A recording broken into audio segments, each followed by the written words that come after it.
સમાચાર વડોદરાથી, જ્યાં ગેરકાયદે વેચાઈ રહ્યું છે ટર્પેન્ટાઇન। સસ્તા અનાજના દુકાનદારો ટર્પેન્ટાઇન વેચી રહ્યા છે। પુરવઠા વિભાગના નાક નીચે જ અહીંયા વેચાણ કરવામાં આવી રહ્યું છે। સસ્તા અનાજની દુકાનને જ્વલનશીલ પદાર્થના વેચાણની કોઈ મંજૂરી નથી।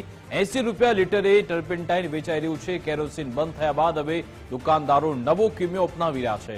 પ્રોવિઝન સ્ટોરના સંચાલક પણ આ ટર્પેન્ટાઇન વેચતા હોવાનું સામે આવી રહ્યું છે।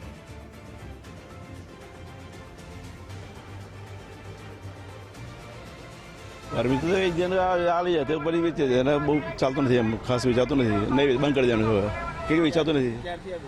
અઠવાડિયું વધી ના હવે અમને થોડી ખબર પડી ગયું થઈ વાત તમારે બસ હા તો આ બધું એક જ કે આવે ને કે અલગ થોડી આવે, માલ બધો અલગ અલગ, દુકાનો અલગ અલગ,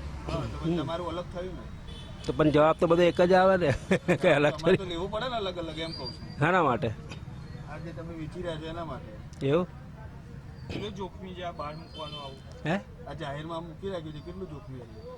જાહેરમાં આ તો બહાર જ મુકાય ને, અંદર તો પેલું એ થાય ને। વડોદરા શહેરમાં પુરવઠા વિભાગના નાક નીચે આ જે ટર્પેન્ટાઇલ છે તે વેચી રહ્યા છે। જો કે કેરોસીનની પ્રતિબંધ બાદ આ જે લોકો છે તે આ ગેસ સ્ટવ સળગાવવા માટે આ જે ટર્પેન્ટાઇલ છે તેનો ઉપયોગ કરતા હોય છે।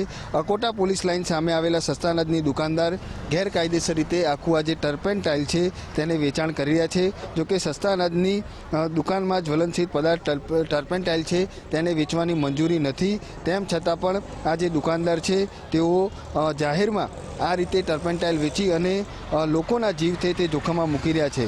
જોકે ખાસ કરીને વાત કરીએ તો આ જે ટર્પેન્ટાઇલ છે તેને 80 રૂપિયા લીટર છે તે હાલ વેચવામાં આવી રહ્યું છે અને કેરોસીન બંધ થયા બાદ સસ્તા અનાજની દુકાનદારો છે તેમના દ્વારા આ જે નવો કિમિયો છે તે અજવામાં આવી રહ્યો છે। જોકે હાલ તો પોલીસ અને પુરવઠા વિભાગના નાક નીચે આખું આ જે વેચાણ છે તે ચાલી રહ્યું છે અને સસ્તા અનાજની દુકાનને જોઈને સાથે સાથે પ્રોવિઝનના જે સ્ટોર માલિકો છે તે પણ હવે આ ટર્પેન્ટાઇલ વેચી રહ્યા છે। ચોક્કસથી જોખમી રીતે વેચવું આ એક ખૂબ જ લોકો માટે પણ ક્યાંક ને ક્યાંક હાનિકારક છે, કારણ કે જે રીતે જોઈએ તો જાહેરમાં લોકો છે તે આ રીતે આખું આ જે કેમિકલ છે તેને વેચી રહ્યા છે અને હાલ તો પુરવઠા વિભાગની કામગીરી છે તેના પર પણ અનેક સવાલ છે તે ઊભા થઈ રહ્યા છે, કારણ કે પુરવઠા વિભાગના જે અધિકારીઓ છે તે દર મહિને અથવા તો દર ઓડિટ સમયે આ જે દુકાનો છે તેની વિઝિટ કરતા હોય છે, તેમ છતાં પણ ક્યાંક ને ક્યાંક અધિકારીઓના ધ્યાને હજુ આ વાત નથી આવી અને આ રીતે ખુલ્લેઆમ જાહેરમાં આ જે લોકો છે તે ક્યાંક ને ક્યાંક ટર્પેન્ટાઇલ વેચી રહ્યા છે અને તેને જ લઈને હાલ તો અનેક સવાલો છે તે ઊભા થયા છે।